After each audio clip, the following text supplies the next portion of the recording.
In 3 seconds, I'm going to show you the one response that instantly kills your power. And most people do it without thinking. Right now, as you're watching this, you've probably done it today. Maybe even in the last hour. The moment someone attacks you, questions your judgment, challenges your character, your decisions, your worth, there's a split-second choice that happens in your brain. A choice that separates the powerful from the powerless. And 99% of people choose wrong. What I'm about to reveal will make you physically uncomfortable because you'll recognize yourself in every single example. You'll see your own face in the weakness I'm about to expose. But more importantly, you'll never make this fatal mistake again. Because once you understand this ancient law, once you truly grasp what I'm about to show you, your entire reality shifts. People will treat you differently. They'll speak to you with more respect, more caution, more fear. And it all starts with understanding this one brutal truth that most people will never learn. The most dangerous moment in any interaction isn't when someone attacks you. It's what you do in the 3 seconds after they attack. And most people destroy themselves in those 3 seconds, but not you. Not anymore. Picture this scenario, and I want you to really visualize this because it's going to happen to you this week. You're in a meeting room. The fluorescent lights are humming overhead. There's tension in the air because decisions need to be made.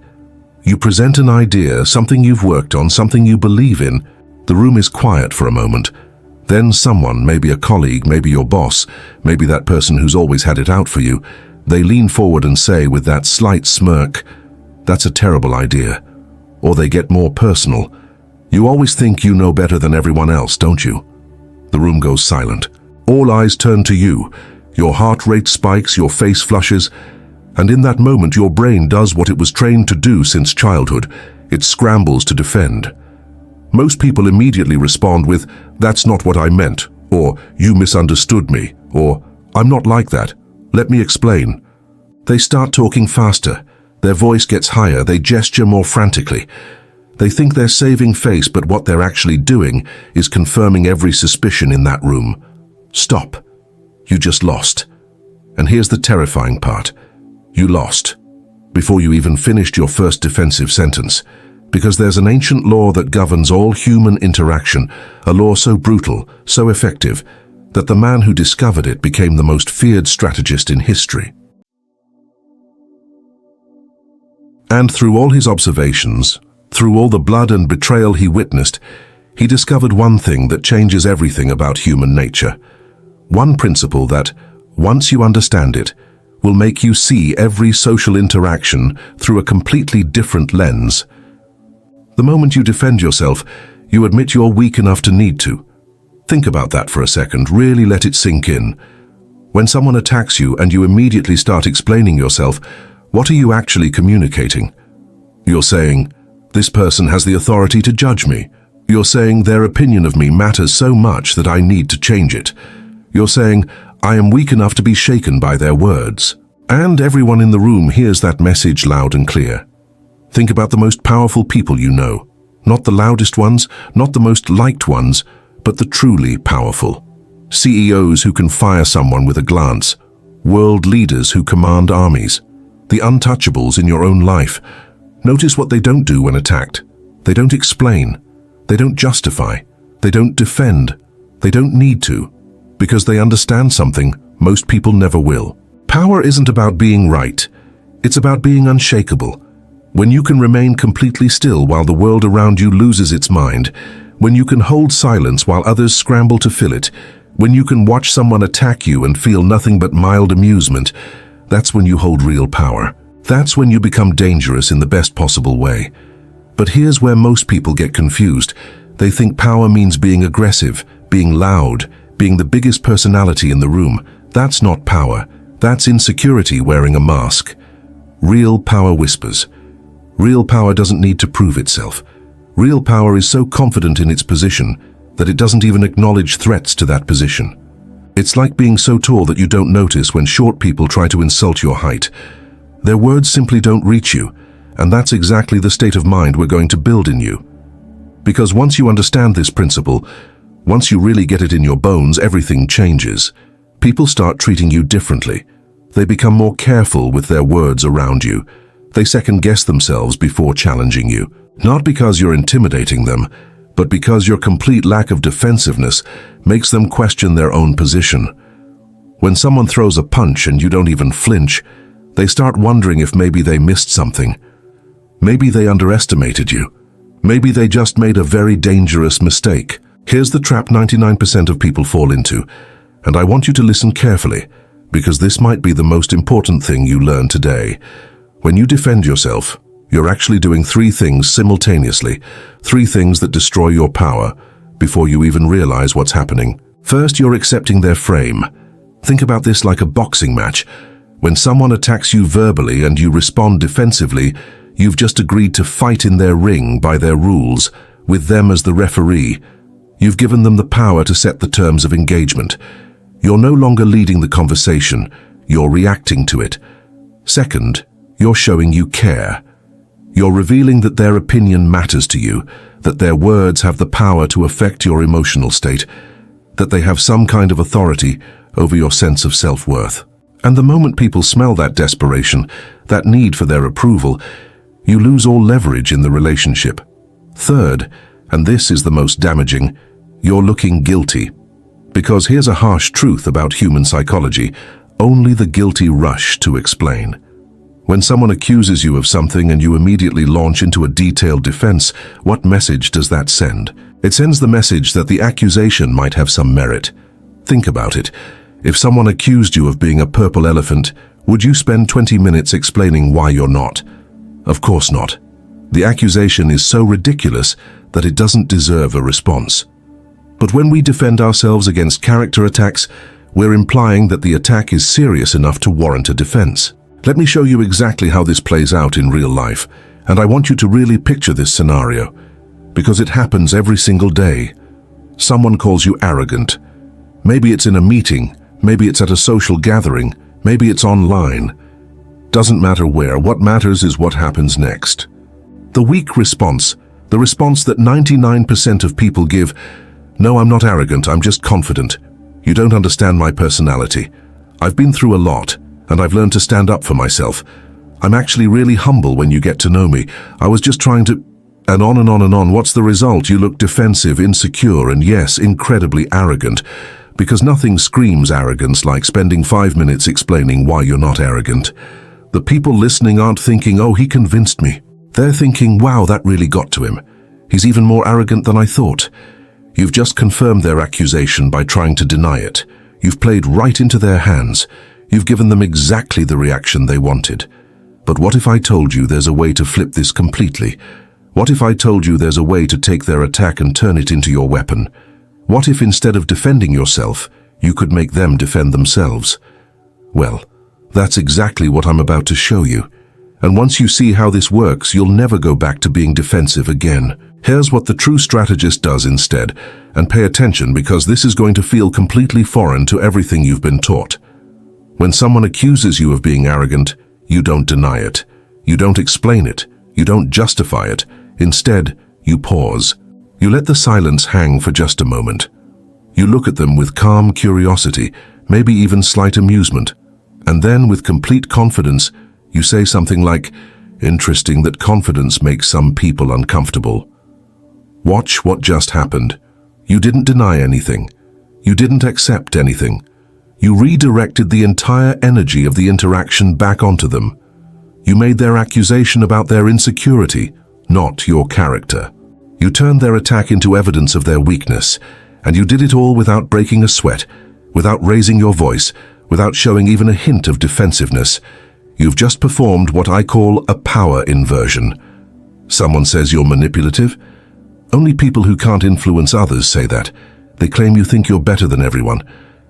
I just don't think like everyone else. Notice the pattern here. You're not defending. You're not explaining, you're reframing, you're taking their negative energy and redirecting it back to its source. This isn't defense. This is offense disguised as indifference. This is psychological warfare at its finest. And the beautiful thing is, the more calm and collected you remain, the more unhinged they become trying to get a reaction from you.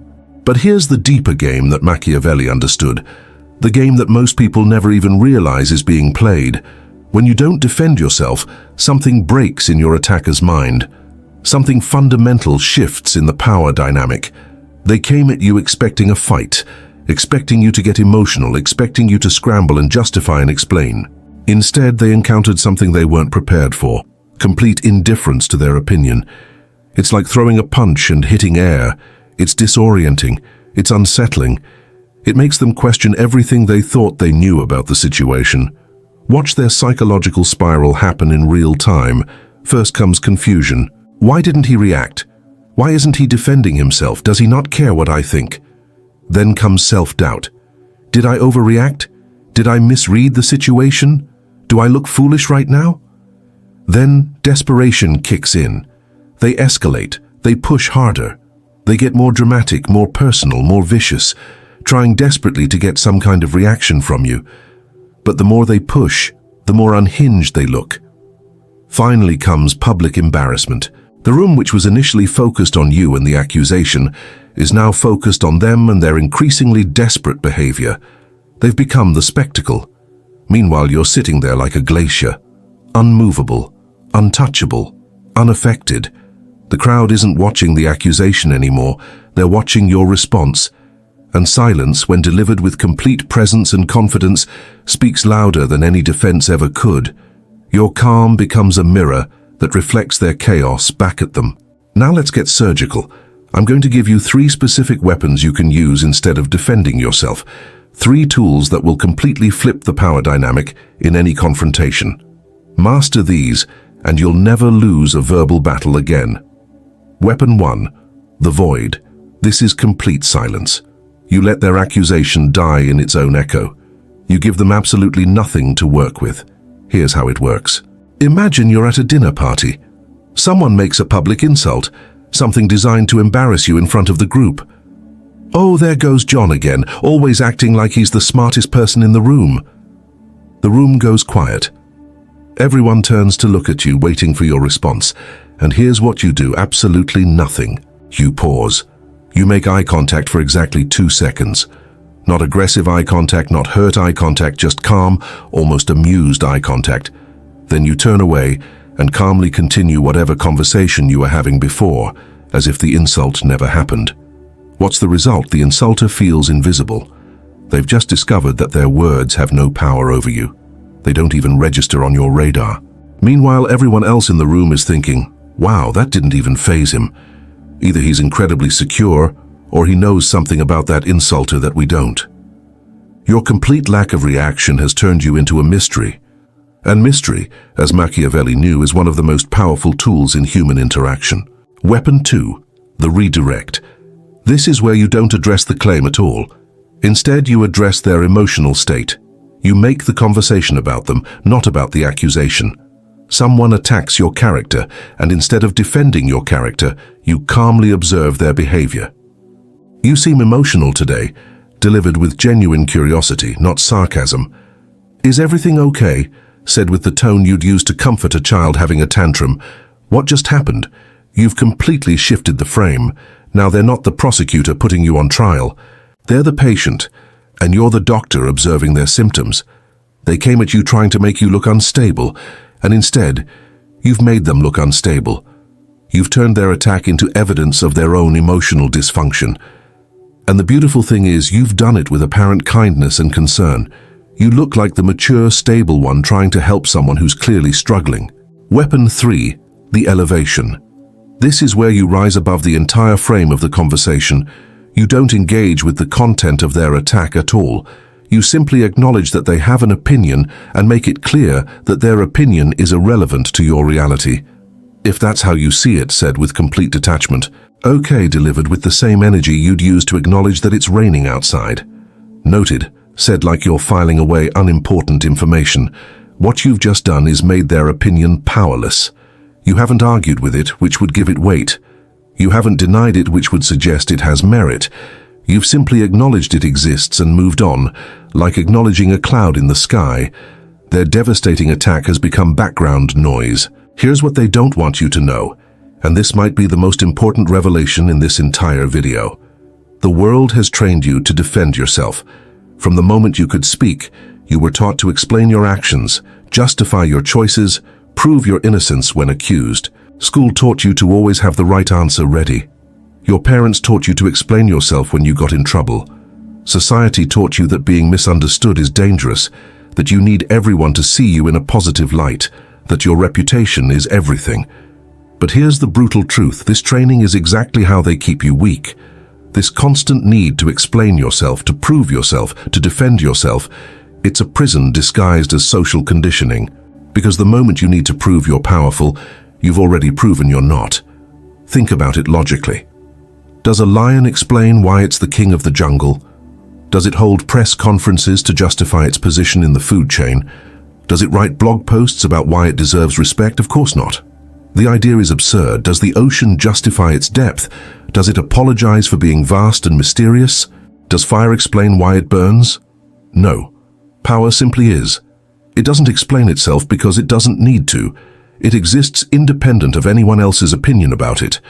And that's the state we're going to get you to.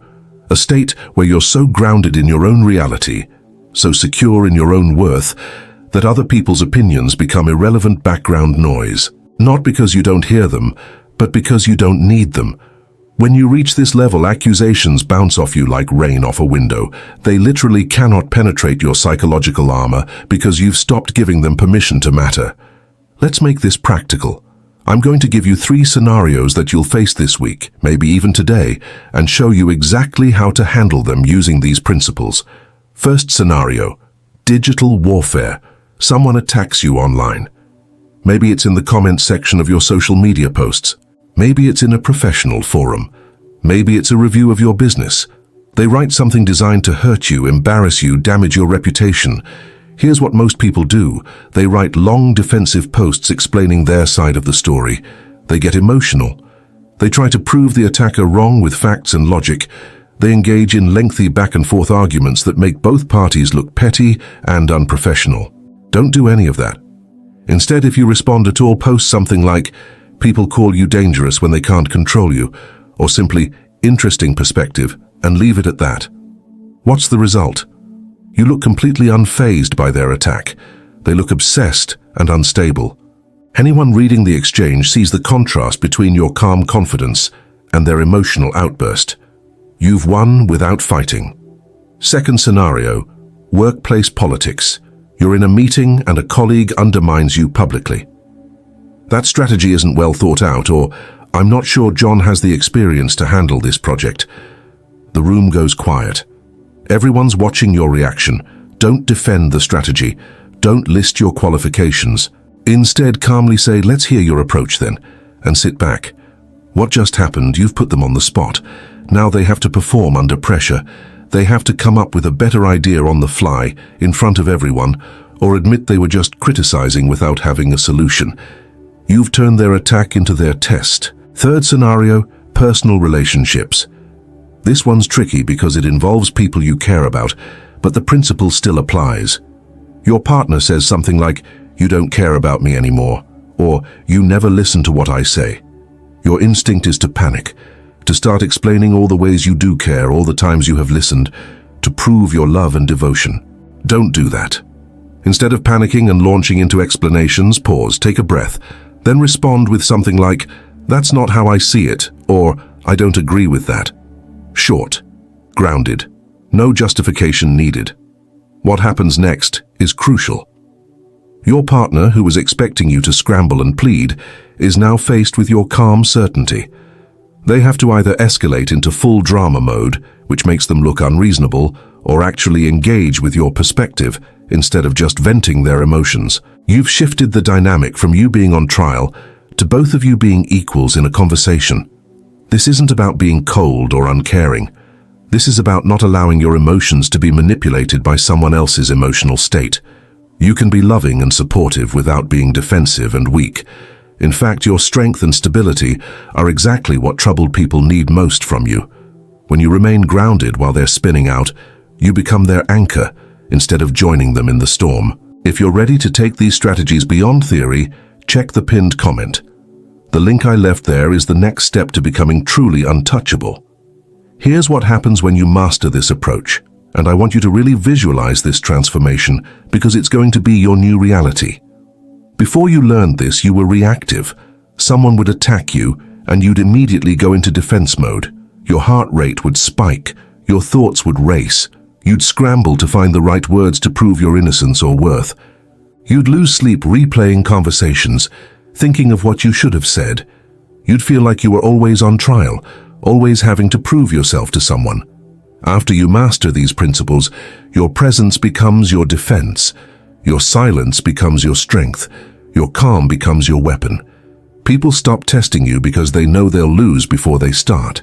They learn that you're not someone who can be rattled, manipulated, or controlled through emotional attacks. Your enemies, the people who used to enjoy pushing your buttons, they become unhinged, trying to get reactions that never come. They escalate their attacks, get more desperate, more obvious in their manipulation attempts, and every time they do, they expose themselves while you remain untouchable. Your allies, the people who respect you, they start defending you without being asked because your composure commands that kind of loyalty. They see how you handle pressure, and they want to be on your team. You don't just win arguments anymore, you transcend them. You operate on a completely different level from people who are still trapped in the defensive mindset. You become the person that others look to when things get chaotic, because you're the eye of the storm, completely still while everything around you spins out of control. But understand this, and this is crucial. This approach isn't about being emotionless. It's about being strategic with your emotions. It's about choosing when and how to express them rather than letting them be triggered by other people's behavior. This isn't about never speaking up for yourself. It's about speaking only when it shifts power in your direction, only when it serves your larger purpose. There's a difference between being a doormat and being strategically silent. A doormat stays quiet because they're afraid. A strategist stays quiet because they're powerful. The doormat is hoping the problem goes away. The strategist is calculating their next move. Use this knowledge responsibly. The goal isn't to destroy people or become some kind of manipulative sociopath. The goal is to command respect without begging for it, to maintain your psychological independence, to stop giving other people the power to control your emotional state. When you master this, you become incredibly attractive to others because you represent something rare in this world. Someone who can't be broken, someone who can't be controlled, someone who has found their center and won't be moved from it. That kind of strength is magnetic. It draws the right people to you and repels the wrong ones. Because once you cross this line, once you stop defending yourself and start defining yourself, you can never go back to being ordinary. You can never go back to being someone who needs other people's approval to feel good about themselves. You become self-contained, self-validating, self-sufficient. And that, more than anything else, is what true power looks like. If you're ready to take these strategies beyond theory, check the pinned comment. The link I left there is the next step to becoming truly untouchable. Your next test is coming sooner than you think. Maybe it'll happen before you even finish watching this video. Someone will challenge you, insult you, try to make you explain yourself, try to put you on trial for being who you are. In that moment, you'll have a choice. You can react the way you always have, the way that 99% of people react, the way that gives your power away to anyone who wants to take it. Or you can remember what you learned here today. You can pause, you can breathe. You can choose your response instead of being controlled by your reactions. In that moment, remember this phrase and let it anchor you to your new reality. The strong don't defend, they define. You don't defend your character. You define it through your actions. You don't defend your worth. You define it through your standards. You don't defend your power. You define it through your presence. If this video changed how you see power, if it shifted something fundamental in how you understand human interaction, hit that subscribe button, because next week, I'm going to reveal the one phrase that can end any argument before it starts, the nuclear option that should only be used when someone has really crossed the line. Welcome to the game. Welcome to your new reality. Welcome to real power.